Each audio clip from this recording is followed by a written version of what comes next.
Here. Here. Here. Weston, can you lead us into the pledge? Come on.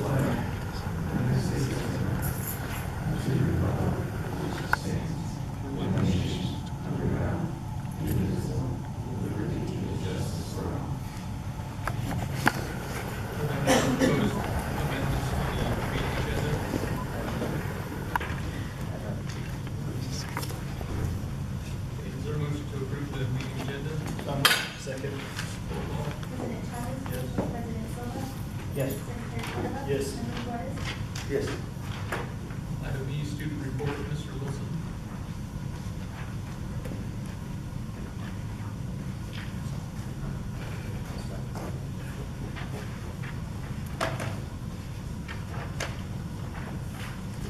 Good evening, members of the board, President Taos, Dr. Weston, and members of the community.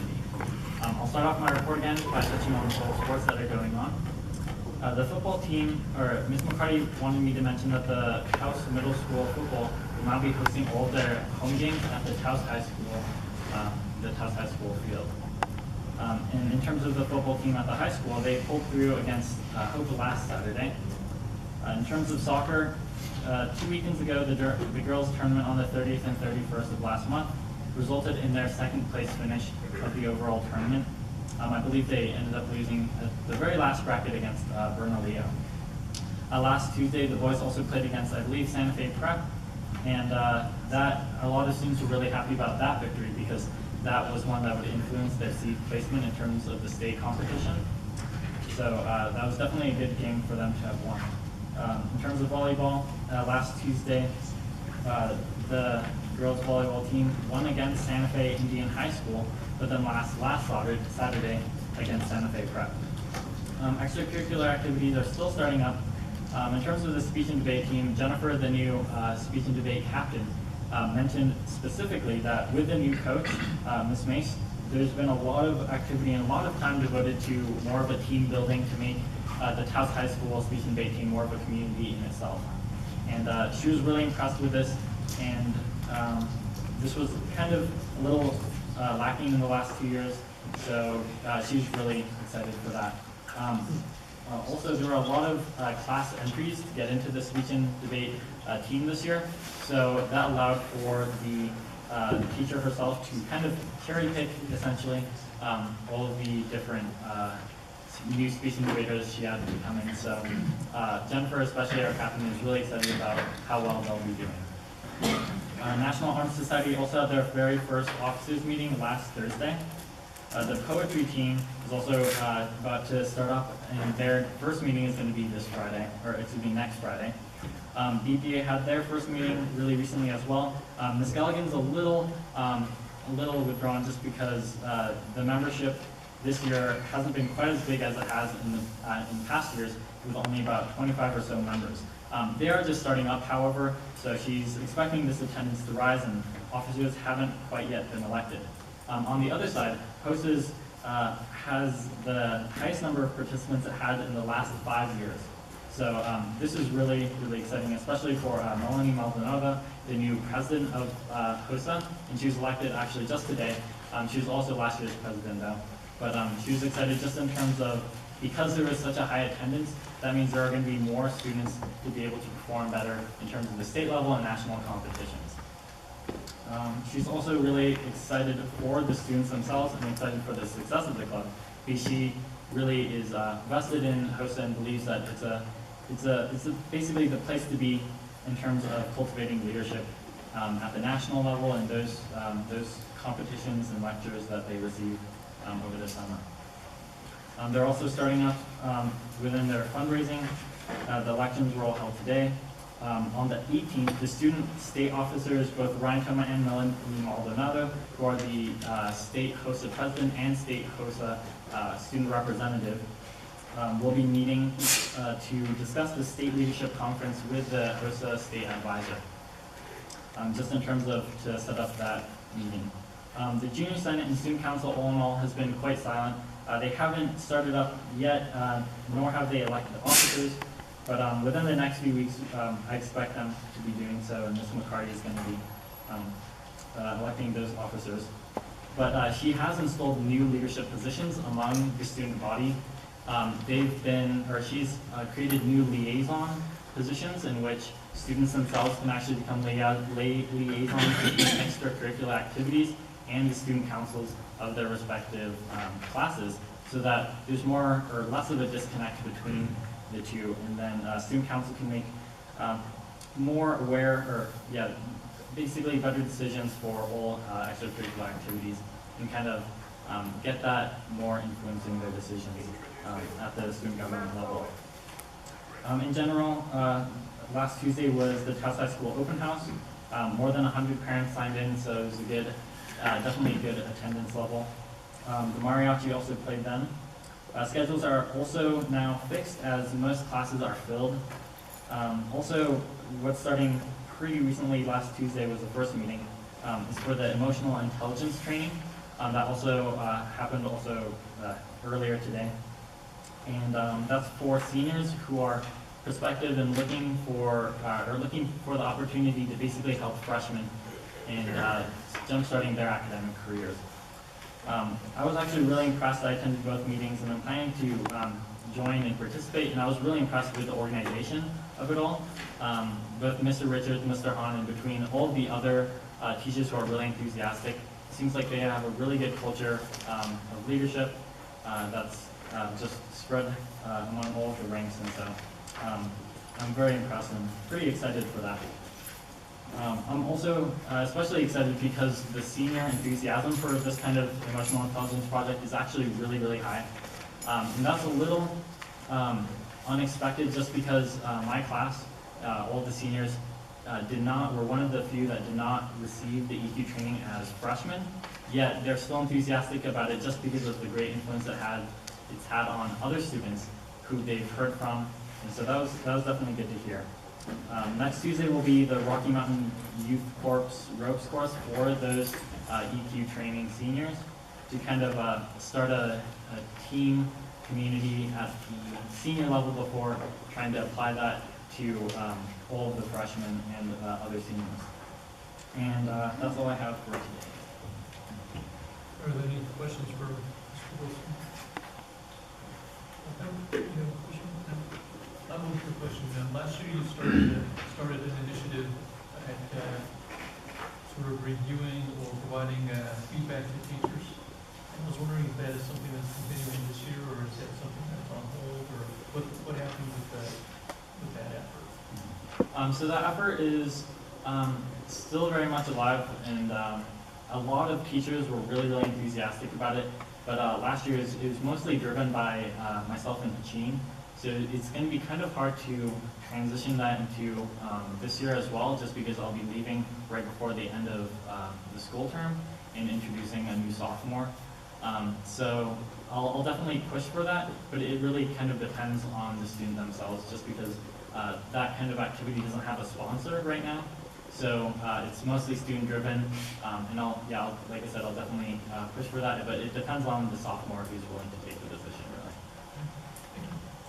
No other questions? Thank you. Thank you. We'll move on to.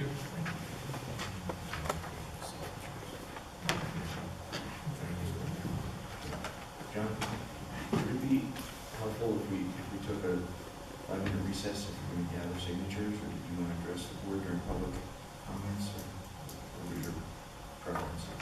Whatever the board desires, we're okay with whatever works out for you.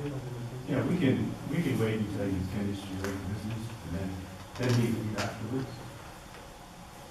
Okay, for you a while. Sorry. Maybe prior to executive session.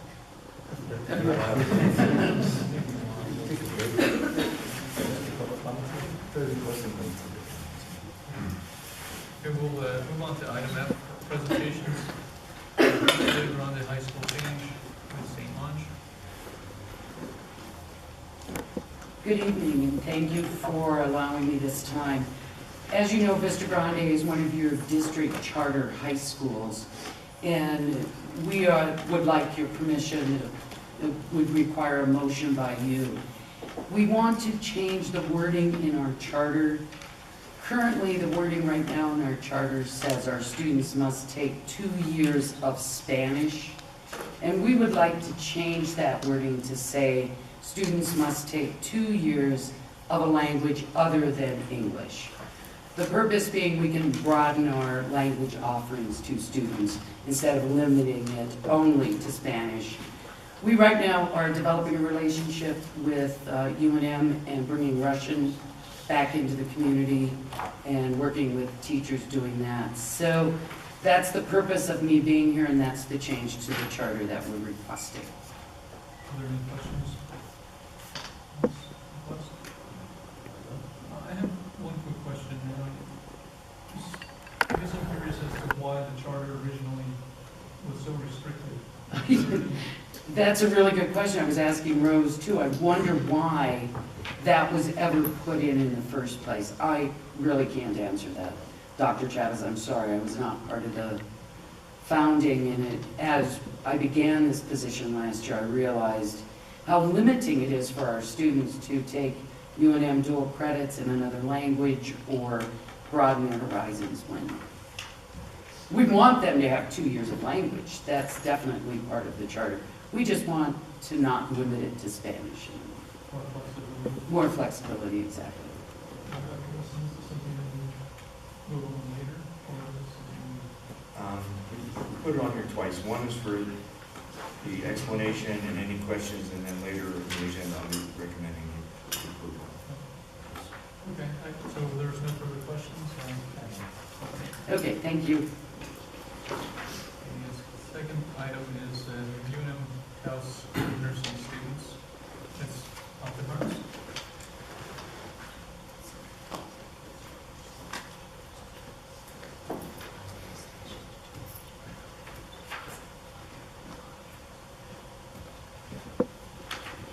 Evening. Thank you so much for putting me on the agenda for this evening. My name is Melissa Offenhartz. I'm the director of the nursing program at UNM-Taos. And we had spoken about our students are taking their pediatric nursing clinical rotation this semester.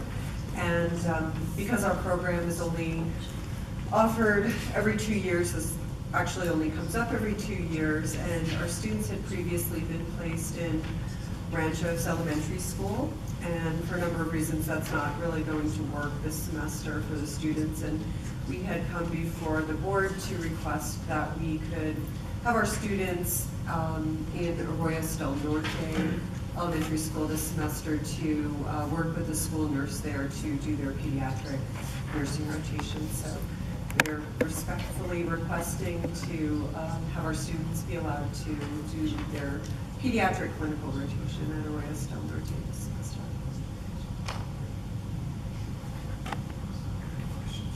Are there any questions?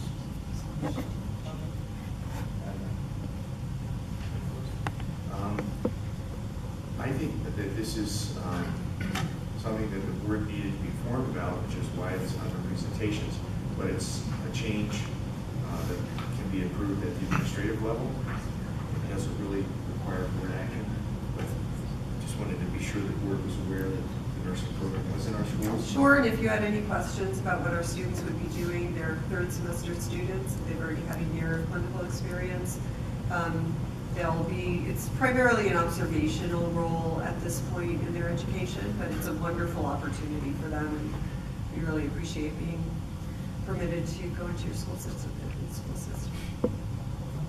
I have a couple of questions. Sure. One of them is, how many students and how often will there be? There'll be one student at a time, so we don't want to overwhelm the nurse because she's obviously really busy.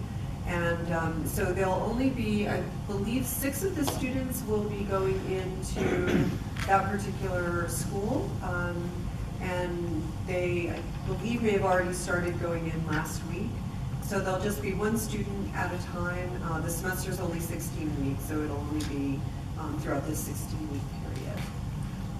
The student is there a total of how many hours, or is there? Each student spends 6.5 hours at the school with the school nurse. And then might be spread out over several weeks.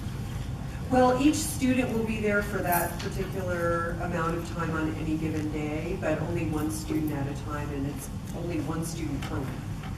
It's just a block of time, but it's, Correct. then when they're finished, they're done. They're done at that location, yes. I have one question, and this is just pertaining to the operating agreement. Everything would be the same as it was last year, just the school sites would change. Correct, Okay. yes. No further questions? Thank you. Thank you very much. Thank you. Okay, we'll move on to the public comment section.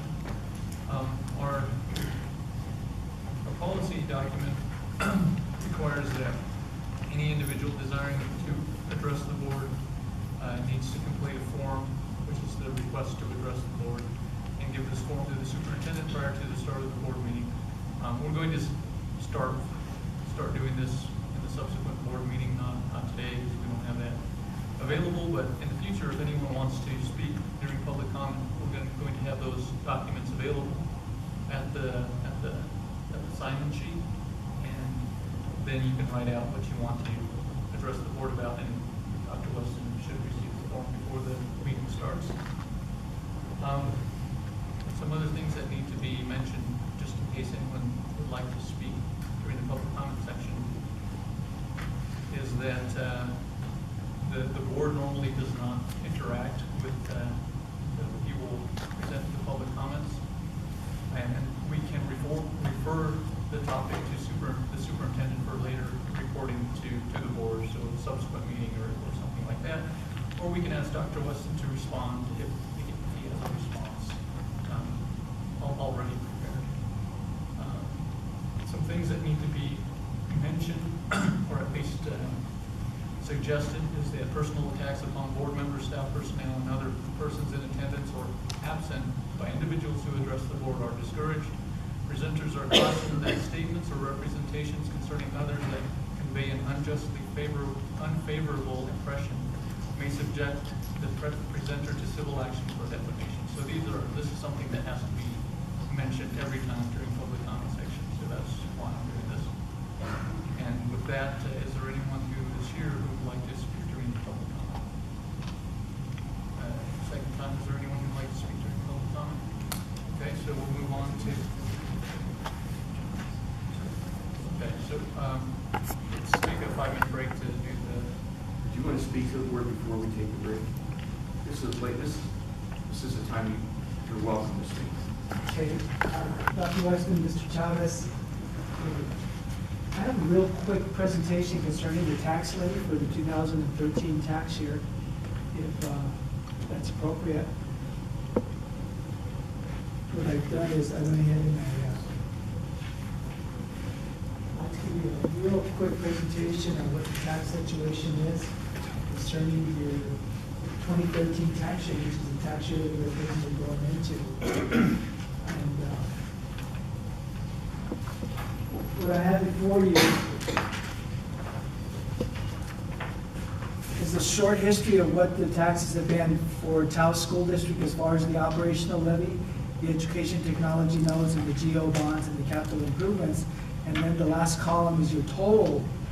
And when we compare the 2012 versus the 2013, which is last year's taxes versus this year's taxes, the school district is going to experience a 70 cents tax increase over the previous year. What's been happening as far as the history has been is in 2008, the tax between 08 and 09, taxes went up 64 cents. Between 9 and 10, it went up $1.95. And between 10 and 11, it came down 68 cents. And then from 2011 and 2012, it dropped $1.05. So this year, what happened is a couple of things took place. That credit subsidy that the school district has been receiving is going to be reduced. Therefore, the school district has to make up the difference as far as the money that's going to be coming in from the federal government. The federal government reduced that 35% subsidy to 26 point, they reduced it by 8.7%. So that's gonna be one of the reasons that you're experiencing the tax levy increase. And then, the way the taxes are prepared at PED, Public Education Department, what happens there is, last year, they used up most of the cash balances that were being accumulated because of the credit subsidies that were being accumulated. Therefore, we were able to reduce the taxes and take advantage of the excess cash that was available. So we're at the point right now, so we can almost balance it out, where we'll be able to experience a pretty level tax rate from here on out, hopefully. And as long as the federal government doesn't come back and reduce that credit subsidy again, we should be able to try to stabilize those taxes. If not, having a 50 or 70 cent increase or decrease from a year-to-year basis is not a bad situation to be in. And that's the summary of this particular page presentation that I presented to you. The additional information that we have is the supporting documentation of all the numbers that I'm showing to you. And then at the very last page, we have a copy of the distributions concerning the bond issue, the educational gross receipts tax bond issue, which we just closed last week. And it shows the total money received by each of the different districts, Cuesta, UNM-Taos, and Peñasco. And what I did is I highlighted the amount of money that the Taos schools will be receiving from that bond issue, which is $12,504,000. And out of that $12,504,000, the Taos School District is gonna have to share that money with 5 other charters. So the net amount for the Taos school will be a little over 10 million. It's actually $10,032,295.21. So this particular sheet will give you a distribution of all of the money and all the distributions for the various school districts and the charters in UNM Branch Community College. I thought you'd be interested in being able to see the numbers as they finalized concerning the educational GRT bond issue that the county approved and closed last week. Mr. Brown and I would like to have signatures available in order to be able to start closing the education technology notes, and that particular bond issue will be closed on the 17th of September, which will be next week. That's all I have. Anybody have any questions on the tax rates?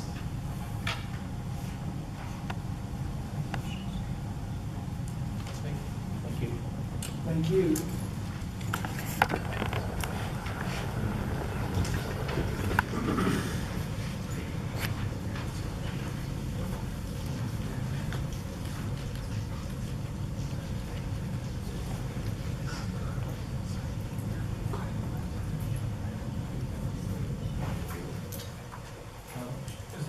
Is it okay with the board members if we take a 10-minute break? I'd like to make a motion that we recess for 10 minutes for a second. Yes. Yes. Yes. Attended report, Dr. Weston.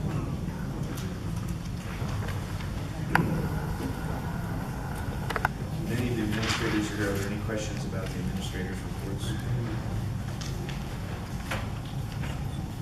I had one question for the high school. Is there, I noticed that there was some information here about some of the hirings or processes taking place to hire people, but I didn't see anything relating to one of the positions that was no longer, the person was no longer taking that position. It was like a green building or, I don't know, something along those lines.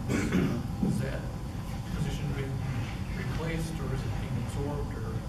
Oh, I think I know what you're talking about, Doctor. Are you talking about the recent gentleman who's opting out, you mean? Yeah. Yeah, that we didn't, the reason I didn't put that in the board report was I wasn't sure if that was going to happen or not. So that gentleman is going to be taking off. And right now, Miss Juliana Matz and myself are working on another young lady to get hired to UNM in order to take that position. And right now, I won't I can let Dr. West know who that is, because I'm not sure if she's going to completely accept right now, but it looks like we're gonna be okay. And I think the gentleman is gonna stay, Mr. Beaver is gonna stay on board and help train her and help get her used to the classroom and everything, once we get that all approved through UNM. I think that's the position you're talking about, right? Yeah. And we should have somebody, it's looking pretty positive that she's gonna accept, so it should be a pretty smooth transition. Once he leaves, we'll have somebody in there right away. Any further questions? I have a question for Ms. McCarty. Ms. McCarty, we have a vacant position for the girls' head softball. What kind of timeline do we foresee in filling that position, or what do you have planned for that? Within the next couple of weeks. It's been kind of last on my priority list at this point because of the fact that we still hadn't filled the volleyball C team position till last week. We were trying to fill Mr. Gutierrez's position, just making sure our fall sports were up and going at the middle school, you know, as well as at the high school. So my priorities were focusing on just getting our fall sports underway, and I met with Dr. Weston yesterday a little bit about it. I also talked with HR about it a little bit yesterday as far as the committee goes, just kind of going over my selection committee. We're planning on having 3 parents, a community member, a community member, 3 parents, a representative from the Little League softball, a student, athlete, myself, and Mr. Trujillo. I haven't asked you about that yet, but I'm going to, on the committee. And so I'm getting my committee together, and then I'll be notifying the applicants and scheduling the interviews. What I know of right now, we had 2 applicants, and it's closed. It's just, you know, I figured, well, that's spring. I got to focus on now. Yeah, no, thank you. And then, so we filled the C team. We did. Cool. Yes. Miguel Quintana. So he was volunteering for us. Well, we were trying to recruit everybody we could. I thought I had Danielle Trujillo, our boys basketball coach, at one point this summer. I was begging, you know, and then Mark Montoya helped Emily, our head coach, Compton, for just a little bit, helped her with her paperwork, kind of was there for a while, just to kind of add another person there. I went a couple days to help her, and then finally Miguel stepped up and said, okay. Actually, I saw him at the middle school, and he was picking up his daughter from tryouts, and I said, Miguel, you interested in coaching volleyball? And, you know, he's a nice guy, and he said, yeah, I'll talk to Emily. And so he did, and he applied, and we interviewed, and we got him on board. So, and C team's already 2-0. So I guess he's doing something right. Got some pretty talented young ladies. So thank you. Thank you. Any further questions on administrative reports?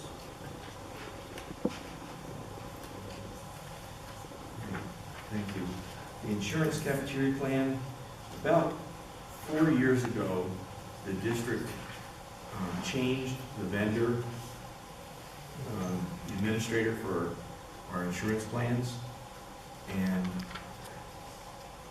that there was some controversy attached to that switch. The former company has come back to us and asked to be considered as our administrator for our insurance policies.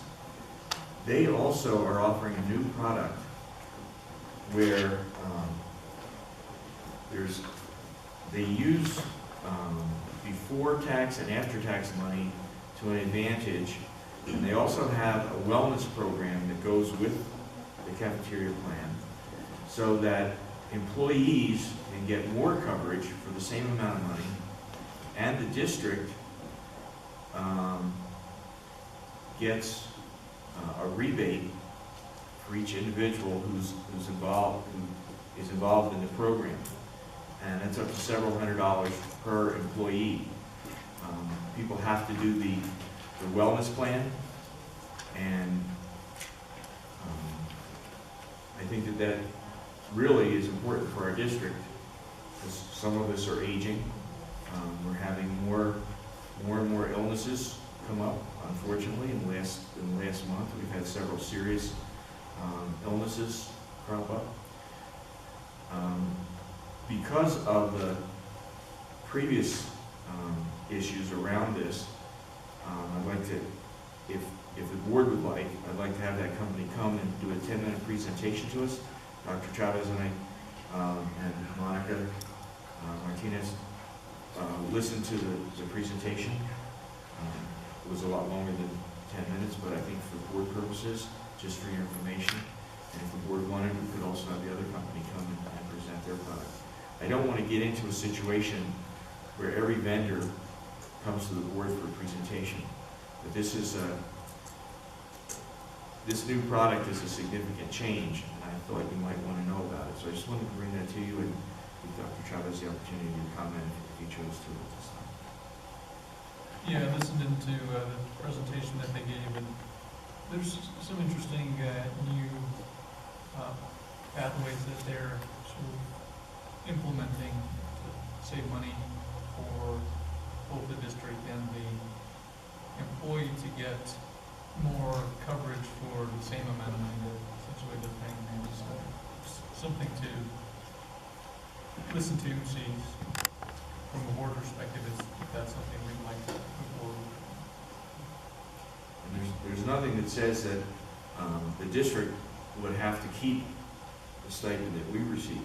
It would be possible for us to pass that along to employees, and I know that's been something that the board and the administration of the school district has wanted to do, is to pay our people better than we're able to do now, and this might be a way to generate some additional money to be able to pass along to employees through the negotiations process. So unless there's objection, I don't know if it needs a vote, but I'll bring them to the next board meeting. Okay. And then go from there. Thank you. The memorandum of agreements, the next two, between Valle de Sol and Agave Health, were just finalized this afternoon. The initial MOUs that we were sent by both companies, on reading them, I felt that it was really giving an excessive amount of control of our special education program to these healthcare companies. The MOUs were written very much to their benefit, and so I contacted both of the organizations and asked to rewrite it. Maria Gonzalez of Agave Health was kind enough to meet me at the soccer game last night, and on top of the trash cans, we rewrote their MOU, and then I just changed the names and sent the same one to Valle de Sol today, and both companies have agreed to use the new format, where in many places in the ones that they sent out, it said that they would make the decisions about the students. And in all those places I added, with the consent or consideration of the IEP team. I wanted to keep our legal responsibilities through the special ed process intact. And quite frankly, any adults that are in the building and are working with our students or in our classrooms, we want to maintain the ability to say, you have to go see the principal to be able to send those people to the office. We want to have control of what goes on in our facility, and these MOUs allow us to maintain that control.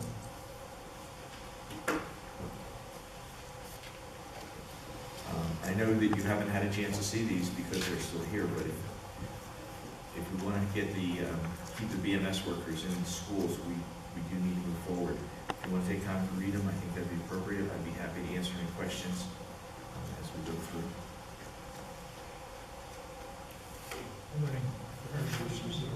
What's that? I don't think we received this. No, these were just finished today. And this is all part of the much publicized transition from Mexico healthcare companies to management by the company in Arizona. So this is one of the areas where it's really thrown a little bit of a monkey wrench into the process.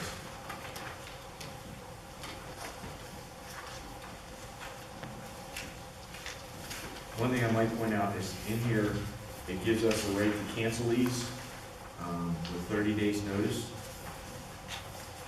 So it's for a year, but it can be canceled early. It says reviewed and or renewed annually, with the participation of both parties, and can terminate this agreement within 30 days of notice.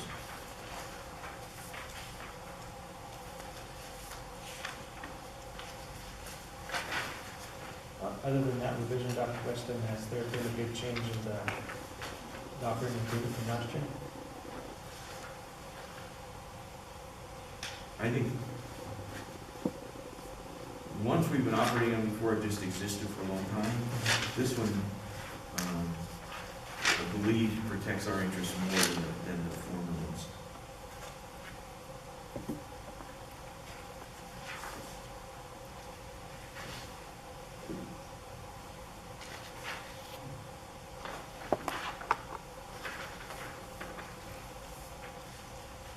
There is a recommendation from legal counsel that we should consider providing these services ourselves, and that we should bill Medicaid for these. And I agree with that. I would very much like to do that. But at this time, we have, with the corrective action plan and the tier 2 audits and special education, this would be too much for us to take on at this time.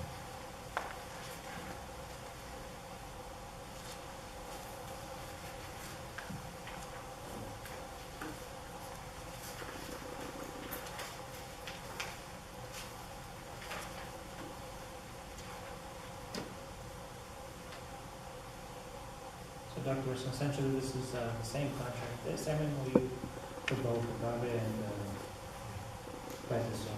Yes, just with the different.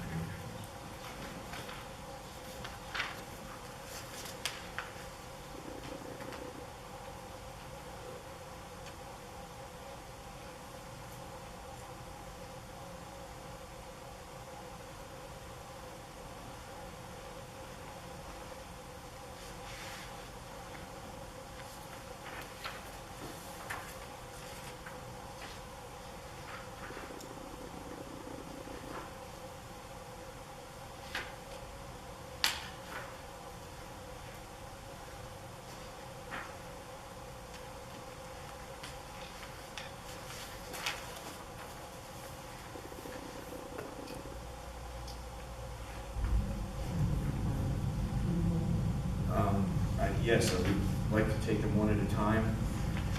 When board members have had a chance to go over them and ask for approval of these.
board please approve the memorandum of understanding between the Taos Municipal Schools and Valle del Sol for this, providing BMS workers for students as needed. There's a recommendation. Is there a motion to approve or not approve this recommendation? So moved to approve. Or second? Second. Roll call. President Chavez? Yes. Vice President Silva? Yes. Secretary Cordero? Yes. Chairman Flores? Yes. Would the board please approve the memorandum of understanding between the Taos Municipal Schools and Agave Health for the provision of BMS workers to our students as needed? Is there any motion to approve this recommendation? So move for approval. Second? Second. Roll call. President Chavez? Yes. Vice President Silva? Yes. Secretary Cordero? Yes. Chairman Flores? Yes. We'll move on to the finance office. Ms. Martinez.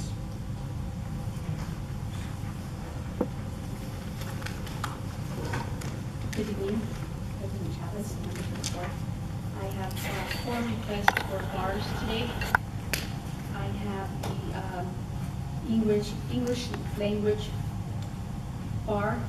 We have the Title I School Improvement Bar, Mexico Reads to Lead K-3 bar, and the Bond Building bar.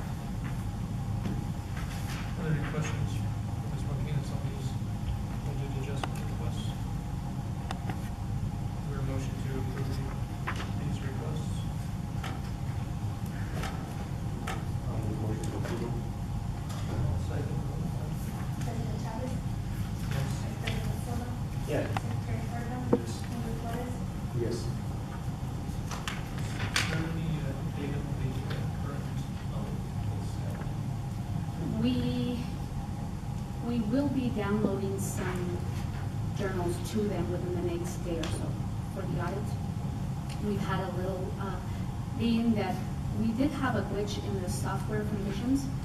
We determined that it was a glitch in the software after a new server was installed, and we were not able to process payroll ACH. And so I haven't heard from Visions as far as what they're working on, but they tried doing it on their end, and they could see the errors as well. So that's how they determined it was something on the software side. So unfortunately, that's why we don't have any financial reports. We had held back on entering budget because of that, because we just didn't feel comfortable until we get the go-ahead from them. Any further questions? Item J, all LAG architects, Mr. Patterson.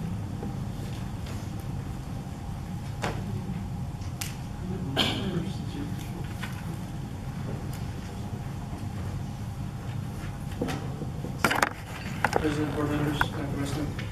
I think last week we had the pleasure of meeting Mr. Robert Valencia at our board meeting, but since then he's had 2 weeks on the job here. So I'll go ahead and let Robert give you a little update of what he's been up to and how it's going. President Chavez, members of the board, community members. Of course, Robert Valencia, if you don't know me, my name is Robert Valencia. I'm the new grounds facility maintenance supervisor at the Taos schools. 6 days on the job, and I'm getting the hang of it. What I got to report is there's a lot of fires to be put out in every school district that we have here, and it's happening. I talked to Mr. Weston about if I can keep the spending in-house, it is happening. So my guys that I supervise are doing a lot of the work and having to subcontract it out. Some of these buildings are old, so some of the mechanical systems and stuff like that is outdated, so we can't fix. I do have to call in subcontractors on all that. But other than that, things are happening, getting the hang of it. Like I said, Quinn's doing a great job mentoring me, and that's really about what I have. I wish I could have more for you guys, but I do have a lot, but I would have to put it all together, and it'd be a few months before I can say this is where we're at with these projects. But the ball's rolling. Any questions? Any questions?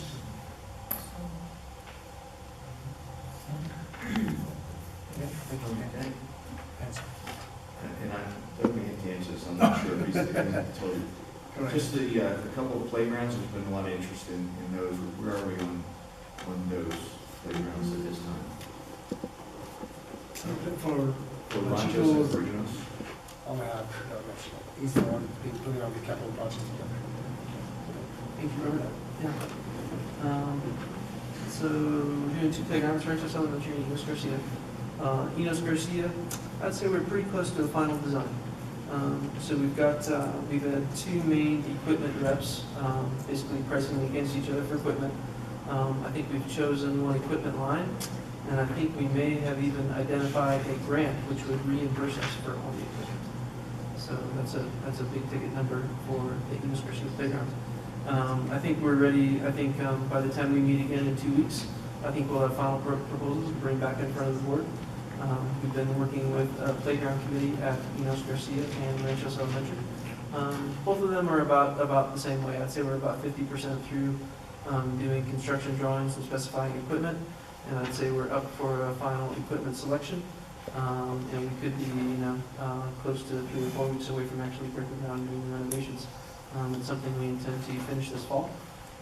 So we intend to be under construction in September. That'll probably go through October and finish early November for both playgrounds, Enos and Ranchos. Yeah. Thank you. I have a question, Doug, Mr. Doug. In regards to the old playground equipment that we're going to be removing, I know that you had mentioned that some of the playground equipment at Ranchos is being older, not up to code.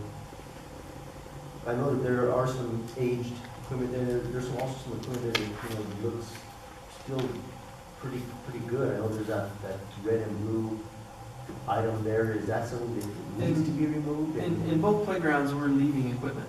So the equipment that's still valid, that's still safe for kids to play on, and still fits the needs, we're leaving at Ranchos Elementary. The biggest piece of play equipment is remaining, and I think there's 3 or 4 other pieces. At Enos Garcia, same thing. The biggest play sets, kind of the biggest pieces of play structures in those playgrounds will remain, and we'll do new surfacing around them and new equipment around them. And I would say next board meeting, I'd be ready for a final presentation, and I can tell you exactly which equipment's staying, what we propose to remove, and the final equipment selection that we're proposing for those sites. Okay, another thing, on your initial proposal, you showed some shade structures over like some tables. Yeah. Would it be possible to entertain shade structures over the actual equipment? Because I do know that those things, they take heat, and you slide down that thing, you're gonna burn your bottom, and the kids are hot to the touch. It is. We have a couple sizable shade structures that we're proposing. They can get pretty big. They can get 60 feet by 40 feet. Yeah, I would really like to see something on that, because I do know that, from my children's perspective, the playground equipment does get hot. Yeah. And, you gotta listen to the kids, and, if my kids are saying that, I'm sure that's what's going on with other kids. I'm sure there's some kids that are probably tougher on the playground, that, just, they have at it, but I think, Yeah. there's global warming and, and UV rays and stuff, and if we could shade the actual equipment that the kids will be playing on, I would really like to see something like that. Agreed. Both proposals have a number of different shade structures, and some of them are pretty sizable. It's hard to shade all the equipment, so I would say next board meeting we'll do a final presentation for those playground designs, and if the board wants to recommend any changes to those designs, moving a shade structure from one location to the other, or adding or subtracting, I think that'll be a good time to do that. Thank you, Doug. Okay. Besides that, last board meeting, we went through a number of projects. I have a list of the projects that are approved and in progress. We can review those if you like. What I thought I'd do tonight is kind of lay out the projects that would really account for the rest of the bond funding that we have. So right now, we're I believe where we're at, and we've been working pretty closely with Monica and Robert on the balance of the bond funds that we have. I think so far of that GRT fund, I think there's about $2.6 million accounted for. I think of the projects that we have approved and in progress, that counts for about another $3.4 million. So you basically accounted for about $6 million out of that $10 million bond. So what we have remaining is basically close to $4 million. Of that $4 million, those projects basically have to be completed within 3 years that we found out last board meeting. And so I came up with a list of proposed projects, and I think we can run through these real quick, and then if I'm not looking for approval on any of these projects tonight. I think we can discuss these projects. We can see what the board thinks in terms of priority, and then we can choose to add or subtract projects from this list as needed. So a couple of projects you've seen before. First one there is the Taos Middle School drop-off and entry. That's really kind of redoing that access drive that comes off of Kenyon, or comes off of Kenyon, goes through the middle school, has all the drop-off lanes, and exits onto Gustorf. It's in bad need of disrepair. We've been taking care of it a long time. And I think that one major renovation would really be a big facelift for the middle school. In general, the buildings in the middle school are in pretty good shape. We'll always be dealing with roofs. We'll always be dealing with paint. We'll always be dealing with floor materials. But a bond project is the one chance we have to make a big dent in the function and safety of the school, and that's the one major project that the middle school needs. The second project we have there is similar. It's the Ranchos drop-off and entry. Again, I think it's a safety issue for Ranchos Elementary, the traffic coming in and out of that school. Last board meeting, we talked about identifying a separate entry for the Ranchos Elementary. With Mr. Flores' help, I did get a hold of Rick Chavez at the county. He's the facilities manager. He said that the county had actually previously looked at widening Murata Lane, which is the second road. It's the next road to the east from the current entry to Ranchos Elementary. He said he believes he's actually got the landowner's name. He's kind of identified the challenges that are there.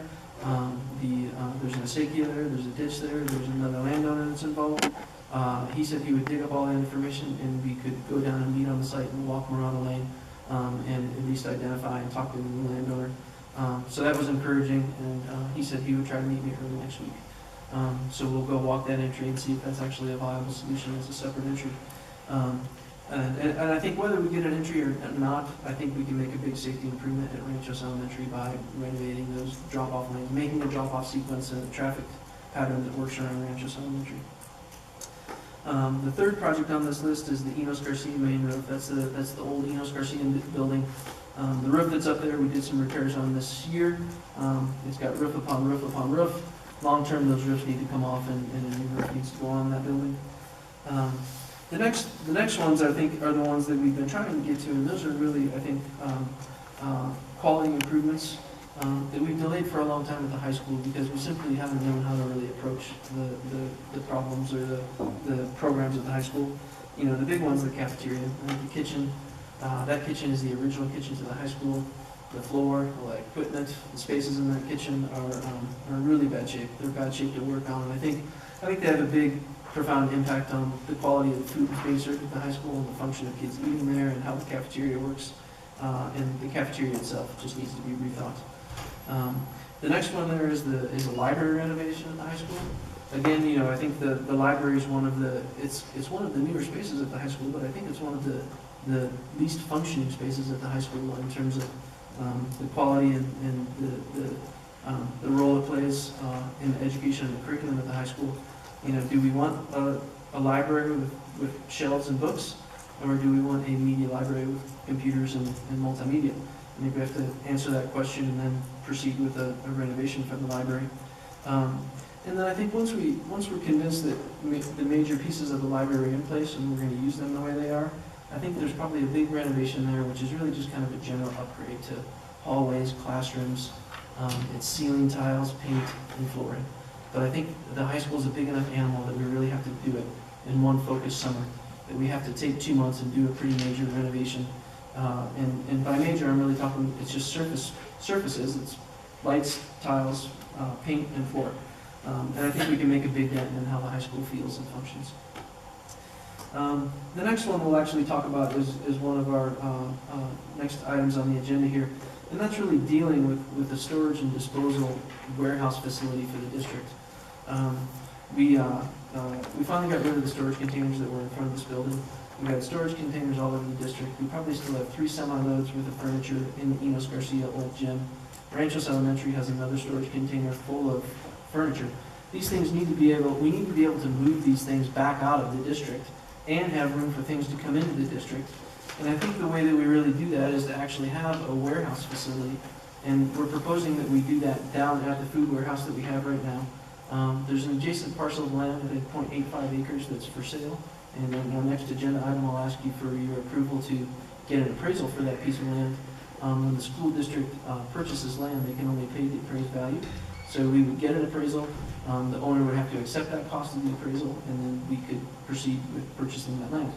If we bought that additional piece of land, I would propose that we erect a metal warehouse, a 3,000, 4,000 square foot steel building that gives us the room and ability to move all of our inventory into a warehouse, to dispose of it by auction, online, or in person. Robert had a great idea. He said in Los Alamos, every Thursday at 1 o'clock was a open auction in their warehouse where people showed up and, they purchased the items that were there. Some people would come by a chair, a desk, a door, or whatever we might have. But we need a method for consistently getting rid of this stuff so it doesn't stack up and occupy valuable building space and functional classroom space in schools. The last project there is really a Ranchos Elementary classroom building. Behind Ranchos Elementary, we have, I think, 8 portables. Some of those portables have been there for over 35 years. So they become permanent fixtures, those portables, and permanent fixtures to Ranchos Elementary. Ranchos Elementary, with one more remaining classroom building, would replace all those remaining portables and make Ranchos a finished and functioning school site. Again, these are all here. I think there's a total number at the bottom. All these projects, big round budgets when we start to talk about projects to begin with. I just wanted to identify that these projects really add up to about $5.4 million. We think we have about $4 million left that's unallocated for in the bond fund. And from the schedule that you can see, a lot of these things can happen next summer if we plan for them and allow them to happen. I don't think there's any reason to wait 2 or 3 years to spend these funds. If we can pull off these big projects and make them happen, I think we can plan for them, bid them, have them lined up and ready to go to construction next summer. So this is the list of projects. I don't know if the board has any projects they'd like to see added onto this. I'm not looking for any approvals or the approval to go ahead on any of these projects tonight. I would say we are getting close. If we want to start planning projects to go to construction next summer, we are getting close to a point where it would make sense to release some of these into planning and bidding documents. That's all I have. If the board has any questions or additions to that list or revisions to priorities. I don't see on any of these, we had some prior discussion of the middle school roofs. I know that we gave, we approved those, I guess the documents out at that time, but there was still a second phase of the middle school that we have some issues with. That's correct. At the middle school, if we want to refer back to the planning document that we did, over half the roofs at the middle school are still scheduled for replacement. Right now, we've picked off the highest priorities, which is the C-wing. So the C-wing right now, we were approved by the board to proceed with bidding documents for a roof and HVAC replacement. Those bidding documents are ready. They'll probably go back out this week for pricing, and we'll release that project this fall. So in October and November, we'll do a roofing project that is a piece of the D-wing, it's the administration roof, and it's the C-wing roof, and all that will be constructed this fall. Roofs are something that we're always going to be repairing. And I think in terms of capital funds, we can pick them off in big projects, but there's something that the former facilities director, Mr. Wood, was able to continually pick off with SB9 funds. So I think especially at the middle school, the roofs are over single little clusters. So I think we can continue to pick those off, and I don't think that's something we need to pick off in one big piece with bond funds. I think SB9 funds are a good use for continually picking off roofs and floors in small pieces. And I think the bond funds, we really allocate towards kind of bigger capital improvements that we can afford out of an SB9 fund. So item number 3 here, your priority list, I was going to say the main roof. Yeah. You're just saying that the square footage of the TPO roof, this is something that we should utilize with this. That roof is a significant project because it's an old building, so it's a 1930 building, and it's probably got 3 or 4 roofs, and then overframing, and then another 3 or 4 roofs. In a big project like that, we're really going back down to the original roof and doing a new system. So you have a couple buildings in your district that are like that. Chrysalis is like that, and the old Enos building is like that. And once you're out of those two buildings, you don't have any more buildings in the district that are in that situation. Okay, let me clarify that. Yeah. Now, I got one more, this is on the number 2 here, I classified it as items of priority, but Rancho School dropout. Yeah. Do you have any design at this time of what? We do. Okay, because I know when I came on the board, we ended up purchasing some property, made it pretty big for it, and we ended up, it was something that was designed. I would hate to see this happen again, when we're doing it every 3 years, I'm just trying to come up with a plan that we can I think do it next, once and that's it. we've done the schematic designs of what those drop-off lanes and what that circulation will look like with the entrance that we have right now. And then we've also kind of figured out what it would look like with an additional entrance. And I think we can come back to the board and just kind of present those as schematic designs next board meeting, just so we can see what it is we're dealing with there. And that's, I missed the last meeting, I couldn't make it, but that's probably something that you were talking about, dealing with the break coming out of, the road. That's right. Do we think of doing just a one-way area? One way in, up through the parking lot, around the school if we need to, and back out. Going up an old baseball field by the water tank? Yeah. Yeah, so the road, I think in the big plan for Ranchos Elementary, you've probably got a circulation road around the school within the site. So, so we'll show you that next board meeting. Okay, that's all the questions I have, thanks. Board Member Flores. On the Taos Middle School drop-off, I've gotten a lot of concerned parents in regards to that. And are we on the design phase of that also, or we have a general idea where we're going? I have a general idea of where we're going. I think we could pull it up on a map and I could show you the improvements that we have in mind. But we haven't, right now, we haven't proceeded to design or documents on any of those projects. I think that should be somewhat of a priority as well. I'd like to see something on that in regards to it's a safety issue. I think we can pull up a map for next board meeting, that we can kind of talk about the circulation the way it is, and some of the improvements that I have in mind, and then go from there. And the other thing, you know, we spent some time, we talked about the high school cafeteria.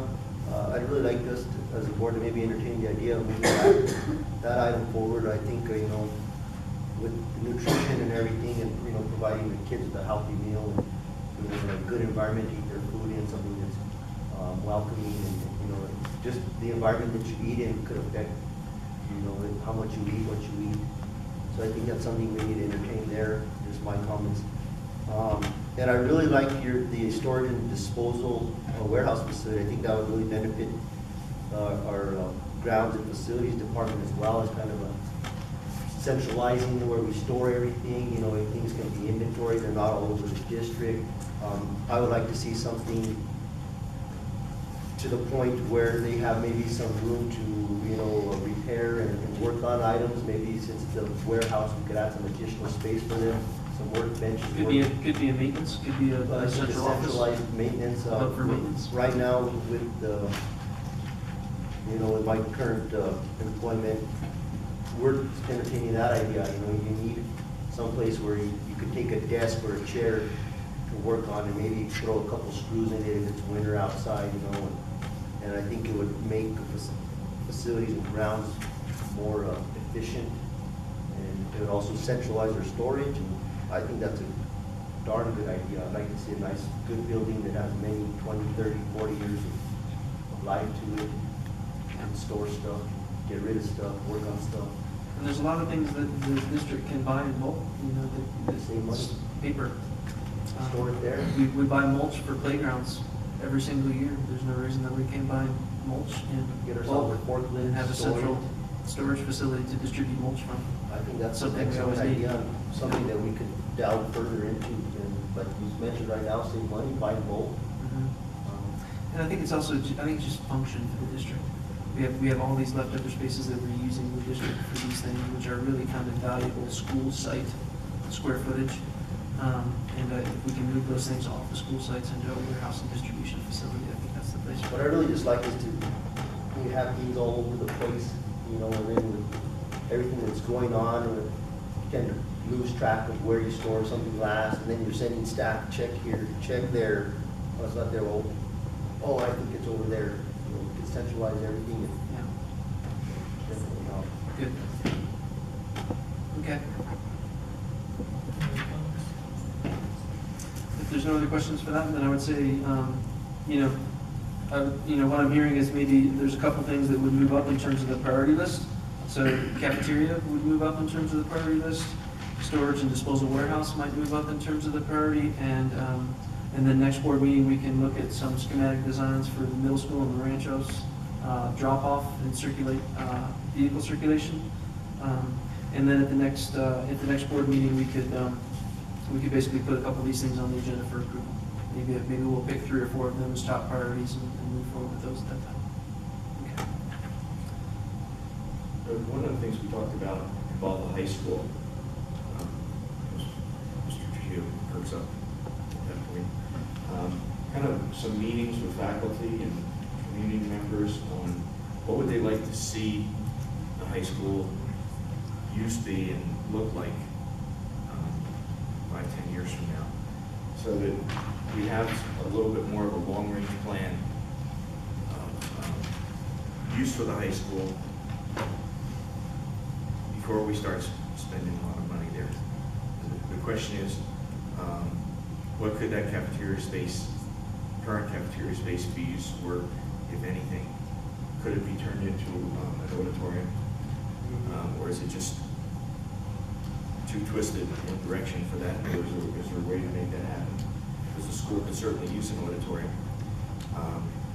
Would the library make a better cafeteria than a library? And construct a new library facility that is from the get-go directed at computers and media and that sort of an approach. So are we going to do some of that this winter? Is that kind of I think right now is the time to do that. People are back to school, they have some fresh ideas in mind, they see what's working and what's not working, and I think right now is really the time to do that. And I'd be happy to initiate meetings with Robbie and see if we can pull together some people to do that. Dr. Chops, Dr. Weston, I failed to remember that you mentioned the auditorium. I think that's a great idea. To give our performing arts and we could open up a bunch of different avenues to use for community uses and so forth. And in the way that the cafeteria kind of sits, make it function well. Either that or it would be a greenhouse. Okay. This is just something that, we've had some dialogue about PSFA, and we haven't utilized it to the full potential. I was curious to see if the regional, or we call them the regional rep, or those that works with those, if we can get in contact with Mr. Valencia, if that's already. The last 3 or 4 weeks, I've been writing our regional rep. Our regional rep up until this point was Robert Heron out of Los Alamos. And he finally wrote me back today. He said that he's moving on, so he will no longer be our regional rep. And if everybody put their fingers crossed, I think we might get Carl Sitzberger back. And he was a great regional rep that was with us for a long time. And if he can come back to us, I think he would be a tremendous help to Robert and to the schools in terms of our relationship with PSFA. That's just, if I sit on the board in 4 years after next year, or whoever will come through here, you got to look at a vision of what's the high school going to look like since we gave away the property to the town. We need to figure out how we're going to change over that school side into a new high school. And how it's going to work, and PSF needs to be included on that so we can start working through that. That's really This is need a vision 10 years down the road. Exactly. So that's just something that's, when we're always talking about, we're putting a Band-Aid on this and this and this, but really we want to start building and actually phasing out what we have on site. That's right. So just that's fine, to just put that out there. If I could, I know I came in the middle of this whole discussion, but I see a few tentative projects for incremental changes at the high school. And then in the last presentation, you had like a program line item for, which is more in line, I think, with what Dr. Weston and Vice President Silva are talking about. And I'm wondering about just getting going on a next step before we start picking off onesie-twosie projects that we might, if we did a more comprehensive visioning, that we might not even entertain. And I like what Vice President Silva said about getting PSFA involved. I wonder if there's a process that we could use from any of those organizations to help us to facilitate a conversation or something around that before we start. Because like right now, I would just say all the high school stuff, if we're gonna have a conversation about the direction for the high school, I'd say put all that stuff on hold until we do that. And then the question is, who's gonna go do the work to have the conversations and get the program document done, right? I think you're, President Chavez and board members, you guys are exactly on the right track. That's exactly what needs to happen.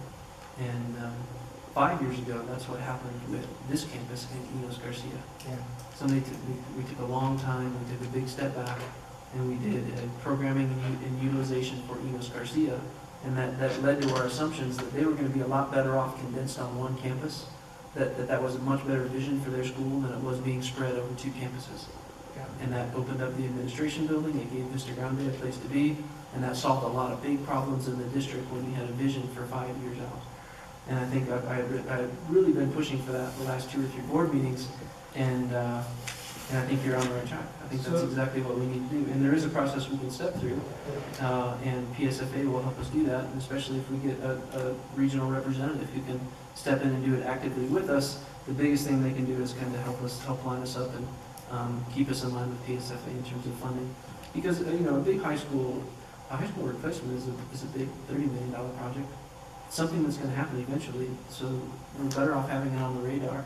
And if we can come up with a vision for what the high school wants to be in 10 years, then that can allow us to make these informed steps about what needs to be replaced there. And the biggest thing that we did here when we put these projects on the agenda, those are the most glaring delinquencies at the high school. They're the worst situations, and we need to do something with them. But I agree, a visioning path is the first thing we need to do. And there's no reason that we shouldn't be stepping in and doing that right now over the next 2 or 3 months. And we can still have time to plan some fairly significant projects for the high school when we can decide that they fit within our long-term vision. Okay, so then would that be between yourself and Dr. Weston and Robert and Robbie and staff that you would assign us the staff that has the interest in the vision there. And I know you have a lot of good staff there who would, I think, be more than willing to jump in and help us do that. Well, yeah, I mean, like you said, you have something to start with in terms of process. That's right. So I'd like to see some kind of a commitment, at least maybe from the board. I know you said you weren't looking for, maybe you're looking for direction in terms of a line item, above the line, below the line project list, but for right now, anything that's to do with major renovations at the high school. But I would say let's go ahead and put high school programming and utilization back on the chart. And then next month, or in 2 weeks when we come back to the board, let's kind of lay out a path for you and a timeline of how that happens. Yeah. And then we can talk about that and come up with an approval at that meeting if we choose. Dr. Weston, you mentioned, community involvement in getting the parents. What kind of really did you see with that? Like making some announcement or getting some flyers out, or maybe get some parents in to give their comment in the community. I think that'd be really crucial too. There's neighbors that live by there that probably, we need to incorporate them. And there's people that say they were toweling up in my backyard overnight. And afterwards, we need to get them involved prior to it. I think there's going to be a lot of negative, positive, but I think we need to get. It's good to get people involved. We need to keep the community. We need to be. What would be the word? We need to keep them involved and transparent. I think the community wants to be transparency. And along that line, I would see a number of smaller meetings where with a brief presentation and then some discussions at smaller tables so that a lot of people get to talk, and then they can report out from their tables, and multiple times so that everybody has a chance to play, and that it's not one big auditorium presentation where people sit there and get told what's going to happen. And when you look for the ideas that are out there in the community and with the staff and the students. When we mentioned getting the community involved, sometimes you think, it's going to be packed, we're going to have 100 people. You might be lucky to get 10 to show up. So if we don't welcome it, I think, we're going to be at a loss. But you may get 100 people showing up, you may get 5. and everybody points you out there. But we put it out there and we give them the option. Yeah, and I think your, analogy to this existing facility, but not the whole, let's build a new high school. Exactly. Right, so it's definitely renovation Yeah, and upgrade. exactly, with a vision. Yeah, so you just want to make sure you give the right people the right, I don't want people to leave our meeting tonight and go, oh, they're gonna build a new high school. They're probably not gonna do that. Right. Thank you for clarifying that. Exactly. Yeah. Okay, I think we have one more agenda item, which is the next one there.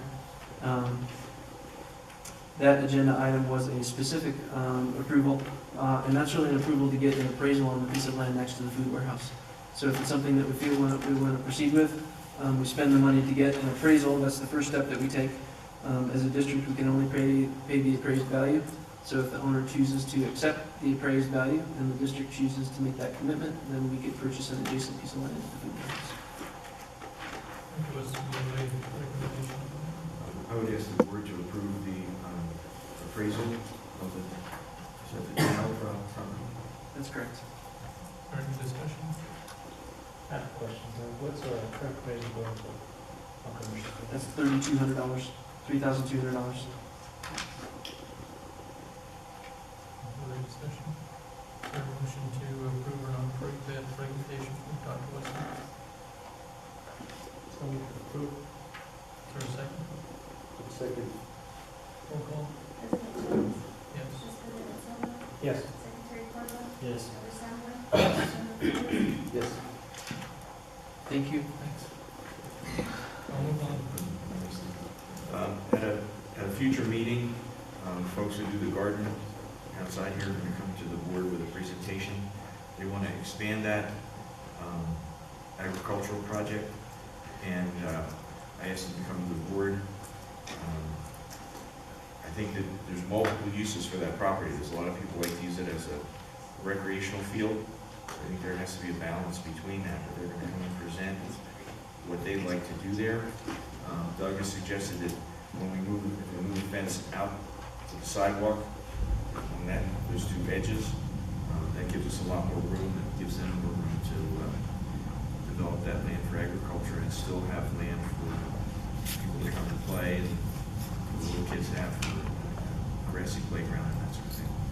Can I just ask that, since we have a really nice design document for the renovation of the outside property, I don't know if they have that, but it would be nice if they had a sit down and they were clearly clued in on what that plan looks like before they come to us. You see what I mean? I offered to go ahead and contact Okay, thanks. Miguel Sanstead. Yeah, I think, I offered to contact Miguel Yeah. and see how we could work their future plans good. into the renovation of the site. Cool. All right, item K, consent agenda. Is there a motion to approve or not approve the consent agenda as it currently stands? So move to approve. Second, roll call? President Jones, Yes. Vice President Silva, Yes. Secretary Cordova, Yes. Member Sandler, Yes. Member Flores, Yes. Okay, item L, business board priorities. The only thing I wanted to give the opportunity for on this was there was any further discussion at this time on the direction that we're heading with respect to this topic. Further Just to inform the rest of the board members, I had contacted Dr. Chavez. I had a meeting with local meeting facilitator, strategic planner. She's worked internationally in Paula Claycomb. And her husband used to be the music teacher at the high school, Mark. And she's very interested and has been doing a little bit of groundwork to go look at other board plans in other communities and things like that. And Dr. Chavez and I are going to try to just get with her, give her a little idea of what we have in mind. Right there, just at least let the board know. I mean, I think we would try to do that in a fairly low dollar approach where we had kind of a kickoff, a little bit like what Dr. Weston is talking about with the high school, where we have sort of a session in the beginning to sort of set the direction, and then go out and have some community meetings at different schools and things to get some more input. That wouldn't require heavy facilitation and money to do that. But I just wanted to pass that along to the rest of the board, and assume if there's no issue with that, Dr. Chavez and I will sit down and just have an informational exchange with her and see if we're moving towards hiring somebody to help us with that process. So, regarding the item on the agenda, board priorities, your question is, are there any more items you want to add to it, or where are we going with it? Any topic along those lines? You know, there's a topic that maybe, I don't know if it's considered a board priority, but it's something that we as a board should look at and as a district try to improve is the way we serve our special needs or special ed students. We have the opportunity, being a board member, people reach out to you and just share their concerns or their disgruntledness, and you get you get things here and there. But I'd really like to see how we could improve serving the needs of our special ed kids. I think that there's a lot of bright kids in our district that have special needs, and I hate to see them fall through the cracks and so forth. I know it's a big budgetary item and it takes a lot of time, but I think we should try and improve that as much as we can.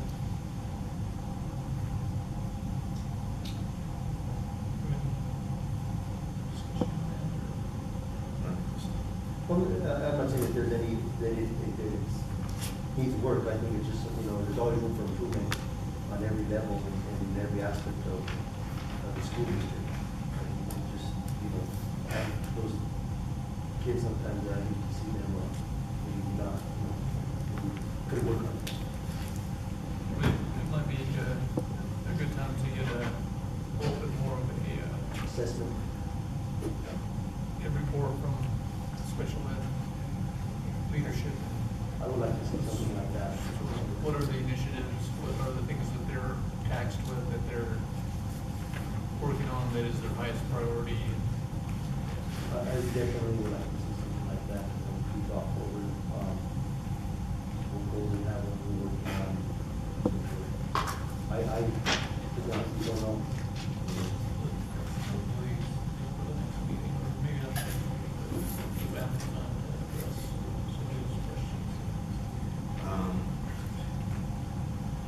Please let us come back in a month with a structure of the main topics we see there, because we're still under that corrective action plan in the Tier 2 audit. But hopefully we'll get to that. They keep telling me there's a light at the end of the tunnel. Hopefully we can get to that light soon. And then we will be in a position to say, okay, now we've stopped the leaks. How do we really make this boat sail? To add to that, President Chavez, yeah, I'm aware that we're in this corrective action area and so forth. I know that the special ed department is very busy right now, and busy time, and I hate to throw any more on the table. We add more to them, and other things of necessity get neglected. So it's just something that I think that as a new board member and have a niece, it's as a handicap. I've also been approached by various people. Something I would like to see with them, in my tenure as a board member, see how we can improve the services that are provided to our special ed students. God bless all of us with, everything we have here. There's so many kids that we need to help, and I need to see them involved. All right, move on to item M, new business, public education department policy on electronic devices.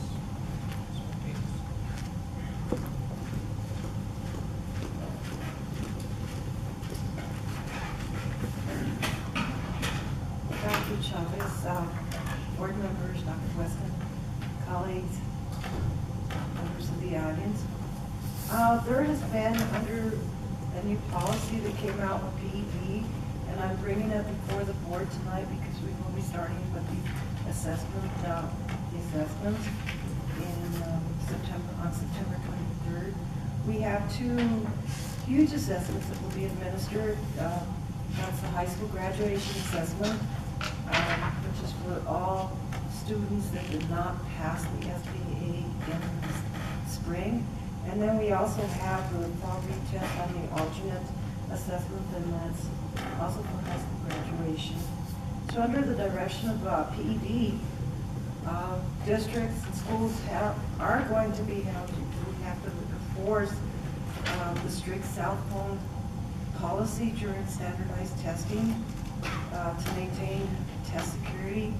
That testing, that policy is going to apply for not only for SBA, but for the NMAPA, the alternate assessment, the access for ELLs, the WAP, the end of the year, end of course test, and any other test that's administered, including Woodcock meals, which we will start in October.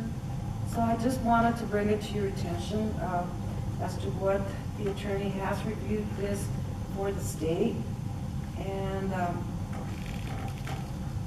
I was thinking of sending it, having principals make sure that students fully understand that those phones, from cell phones, smartphones, iPods, pagers, any device will be confiscated. I know the last year when we were testing, I did walk into the room, and one of the students did have a cell phone that went off. We were able to take it away and keep it until the testing was done. But I think as a district, we really need to look at this policy and revise the district policy. We already have a state, it's not what's a no-no. So I think as far as the district and at the school level, we need to see that we're going to enforce some kind of disciplinary action for something like this. And this has always been a concern for me as the district test coordinator, because anything that it could cost the state of New Mexico quite a bit of money, and I wouldn't want Taos to be the one that cost that. So if you have any questions regarding the policy. Any questions? I have a question, Dr. Chavez. Ms. Martinez, what kind of policy do we, so is this like a revised policy from PE? This was just, it's new. It's new. 2013-14 school year. So we have a policy in place, but we're really gonna have to make sure that all this is in the district policy. And our policy is like a testing policy, or is it just specific to cell devices? And normally what we do, we ask teachers to have a manila envelope or somewhere where they can pick up their cell phone, but sometimes they don't, some students don't say, I have one, and they don't turn it off, and that's. So you're recommending then that we would adopt the new policy for PE? Is it a mandated thing that's coming from PE? Mandated. They said, in order to take the SBA, you have to follow this policy. So we don't really have much choice. We don't have a choice. Now, one of the things that our students really have to understand that this could have, severe consequences for high school students testing to meet the graduation requirements. So we have to be very vigilant on this, and the schools really have to. So I was going to recommend that this go home prior to, because I don't think we're going to have time to work on the policy, but at least they know that these are things you discuss with the students that will be testing. And the ones I'm really concerned about are the high school, especially now that we start next week, month the 23rd, September 23rd. So does this policy apply to the test administrators as well? Absolutely, that's what we need to look at, because you have someone administrating a test, the test administrator, and they can be texting, or they can be on the cell phone, their cell phone goes off, so absolutely we would have to, teachers or test administrators, proctors would have to adhere to this policy. Do we need to approve it, or is it just something that we want? This is for information. I think as a district, we need to look at our policies, and as a board, you would have to revisit that so that all this is already, that it is in the district policy. Are there any other questions for Ms. Martinez? Would it be fair to say that this is a requirement for PED in order to administer the test? It is a requirement to administer the test, but again, a situation like last year, some of the students are not honest, they don't turn their phones in or, teachers. Right.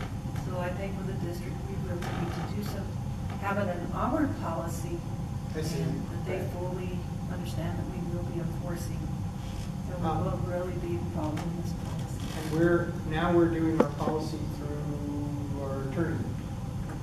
So it seems like maybe there's, like you're suggesting, make sure everybody who's affected by this policy right now is doing the retest and whatever fall testing is happening, gets a copy of this and understands that they're responsible for adhering to it.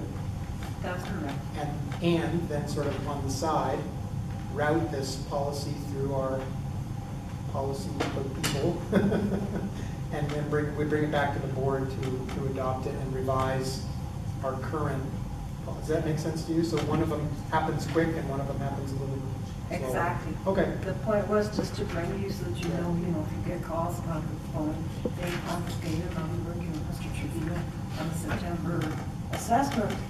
But it's really something that they wanted us as DTCs to let principals know, and the students, the consequences for not following this. Okay, so you don't need us to approve No, a this policy is- change tonight? No, this is information only that it will be going out, and I will be sending copies to the counselors so they can send home, make sure that the students do get them and that they're aware of what's going to happen. And then later on, you can work on your policies for the district. Thank you for clarifying. Thank you. The next item is the high school change for Mr. Grande. Dr. Weston's made a recommendation. Is there a motion to approve or not approve that recommendation? Or the change to the charter? Oh, right, to change it to any foreign language. Yeah. Okay. 2 years of Yeah. form. Rather than a specific language. Is there a motion to approve that recommendation? So moved. Is there a second? Second. Roll call? President Chavez? Yes. Vice President Silva? Yes. Secretary Cordova? Yes. Member Sandler? Yes. Member Flores? Yes.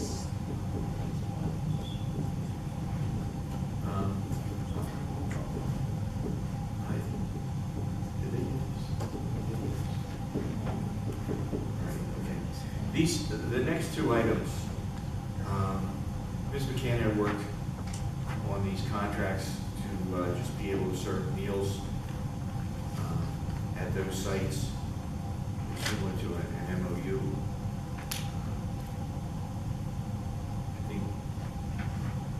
I don't think we can wait for her to come back.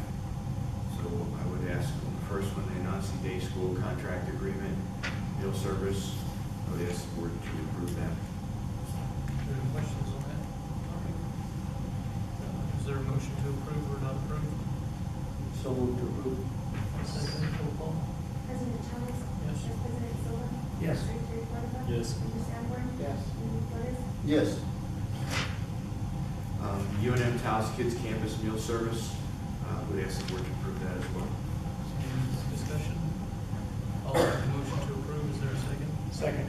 Roll call? President Chavez? Yes. Vice President Silva? Yes. Secretary Cordova? Yes. Member Sandler? Yes. Member Flores? Yes. Future dates, September 24th is our next meeting. It's at Rose Elementary School. And September 20th is the Harwood Museum VIP preview reception, which I believe there is plans to do quote from the school collection. Executive session pursuant to section 10-15-1H52 NMSA 1978, where we will be discussing negotiations and superintendent's evaluation. Is there a motion to enter executive session? So moved.